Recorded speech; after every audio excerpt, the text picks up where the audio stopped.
Welcome to video 5 in our series on plants and insect herbivores.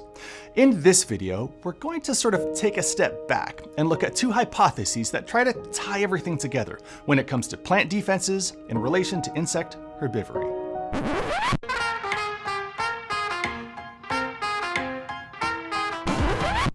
The first hypothesis we'll explore is the optimal defense hypothesis, or the ODH. The ODH seeks to explain how plants strategically allocate their defensive resources to maximize fitness in response to herbivory pressure. The hypothesis explores the patterns of defense allocation based on three factors. The first factor is the risk of herbivore attack. This factor predicts that plants will allocate more defensive resources to tissues that are at greater risk of being consumed by herbivores. For example, exposed leaves tend to be more vulnerable to herbivores compared to roots or stems buried underground. This leads to higher concentrations of defensive compounds like tannins or alkaloids in the leaves. And plants that are more visible and long-lived tend to have a higher concentration of these compounds than plants that are ephemeral or just less conspicuous. There's also a timing aspect. Plants may increase defenses during certain seasons when herbivore activity is higher, for example, during caterpillar outbreak season in the spring. Since the ODH predicts that plants will invest in defenses relative to herbivory risk, investing heavily in defenses for tissues rarely exposed to herbivores, like roots in certain ecosystems, would just waste valuable resources. The second factor is the relative value of tissues. Here, the ODH predicts that tissues critical for reproduction and survival, like seeds, flowers, and young leaves, will receive more investment in defenses compared to tissues that are less directly valuable for reproduction and survival, like mature leaves or older stems. Sacrificing less critical tissues, like an old leaf, to herbivores while defending flowers, seeds, and young leaves ensures a higher chance of survival and reproductive fitness. The third factor is the cost of defense. Here, the ODH recognizes that defense can be metabolically and energetically costly. Whether chemical, like alkaloids and tannins, or structural, like thorns and trichomes, nothing comes for free. These costs come in the form of water, carbon, and nutrients that could otherwise be used for growth, reproduction, or repair. Given this, the ODH predicts that defenses are allocated only where their benefits outweigh their metabolic and ecological costs. For example, when plants need to ramp up their inducible defenses in response to herbivore pressure, it tends to come at the expense of seed production. Other plants can increase their toxin production or only produce certain chemicals when attacked. We see this with plants that produce alkaloids, like nicotine, or with plants that can produce hydrogen cyanide when damaged. The key recognition here is that there's a trade-off. Plants typically don't overspend their resources on defenses when they don't have to, as it may result in slower growth and less reproduction, which reduces overall fitness. In essence, the ODH is about defense and provides a framework to predict which tissues, under which conditions, will be more or less defended. Growth kind of comes second. Let me give you an analogy. Imagine that you're running a bank and that you have limited resources, along with a variety of assets that you need to protect. First, there's a risk of attack, which is like the likelihood of herbivory. Most of the cash you need to hide away in a secure place, so you buy a vault that's protected with multiple security doors and an alarm system. But you also have the cash on hand in the bank teller drawers, so you also hire a team of security guards, along with a full security system as a deterrent. Similarly, plants allocate more defenses to tissues that are at the highest risk of being attacked, like young, tender leaves. Second, you have to consider the relative value of bank assets, which is sort of like evaluating the different tissue values for plant fitness. Some assets, like the vault's cash reserves, are more critical to the bank's operation than other assets. The cash that a teller may have access to is a little more critical than, say, the furniture. Well, the furniture is still an asset, but it doesn't really need much protection. So most of your dollars you prioritize in protecting high-value assets, like the vault, over low-value assets, like the furniture. Similarly, plants invest heavily in defending tissues that are essential for survival and reproduction, like seeds or flowers, while sparing less valuable things, like old leaves. Finally, you have the cost of security, or for plants, it's like the cost of defense. Of course, the most effective security system would be to hire a whole army of highly trained security guards. I mean, why not? Well, because you have a limited budget. Hiring lots and lots of highly trained guards comes at a cost. If you spend too much on security, you'll have less money to invest in customer services, loans, or expanding the bank.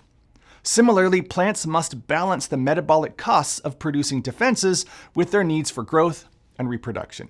So for this hypothesis, it's all about defense, as long as the survival and viability of the bank, or the plant, is preserved. The next hypothesis we'll look at is called the Expanded Growth-Differentiation Balance Hypothesis, or the GDBH. This hypothesis seeks to explain how plants balance their limited resources between growth, like the production of new biomass like leaves, stems, and roots, and differentiation, which is the production of defense compounds and specialized structures that have specialized functions like trichomes. This hypothesis builds on the idea that plants face trade-offs due to resource limitations and environmental conditions. Sometimes growth and reproduction comes first, other times defense comes first. It kind of depends on the environment. The EGDBH predicts that when resources, like water and nutrients, are limited or scarce, plants will allocate a greater proportion of their available resources to differentiation and defense, rather than growth. This prediction is based on the idea that in resource-limited environments, plant growth is already constrained. Therefore, investing in defense becomes a more viable strategy to advance survival. Conversely, when resources are plentiful, plants will prioritize growth over defense and other forms of differentiation. Here, plants invest more heavily in biomass production, like new leaves, stems, and roots, that will help them compete against the neighbors for space, light, and other resources. This growth helps them to exploit favorable conditions by increasing reproductive output as well through flowers and seed production. Likewise, because there is an inherent trade-off between growth and differentiation, defensive compounds and specialized structures may be deprioritized because, hey, fast growth can compensate for herbivory. The cost of replacing lost tissue is lower when resources are plentiful.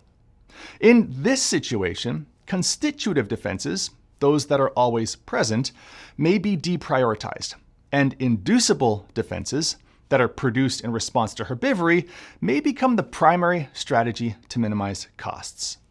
So, in resource-limited environments, plants optimize fitness by prioritizing defense and resource conservation over rapid growth, because replacing damaged tissue is more costly and difficult under resource-limited conditions. And in resource-abundant environments, plants optimize fitness by focusing on rapid growth and reproductive output, deprioritizing defenses because herbivory is less costly when tissues can be quickly replaced. Let's consider a different analogy. Imagine you're running a small bakery that has limited resources. Those resources are flour and sugar. You can make cakes, and you can make sturdy but decorative packaging to protect those cakes that you ship to customers. Now, you need to decide how to allocate your resources and activities based on different situations to ensure the success of your bakery.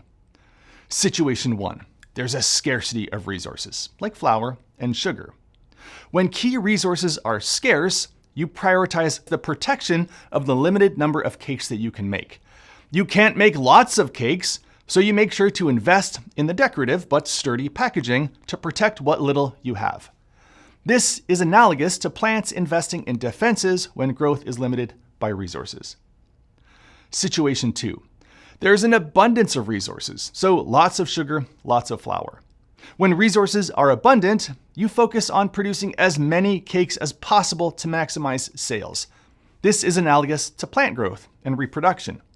Maybe you don't worry as much about super sturdy packaging, which is like plant defenses, because you're producing enough cakes to easily replace any that get damaged en route to the customers. We could then add some modifiers to these situations in the analogy.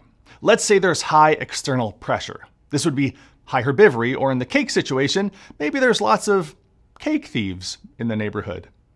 If there's a high chance of the cakes being stolen, analogous to herbivory pressure, you would allocate even more resources to the really sturdy packaging, even if it means producing fewer cakes. Because in this strange part of the analogy, let's say the packaging can actually deter thieves. Or a different type of modifier, let's say that there's low external pressure, so no cake thieves. If there's little risk of theft, you focus on baking as many cakes as possible, again, prioritizing growth over defense. Both the optimal defense hypothesis and the expanded growth-differentiation balance hypothesis offer useful frameworks for understanding the complex strategies that plants use to defend against herbivores. By balancing the costs and benefits of defensive investments, plants navigate a delicate trade-off between survival, reproduction, and growth, responding dynamically to different environmental situations and herbivore pressure. Well, that's all for today. Thanks for tuning in. I'll see you next time.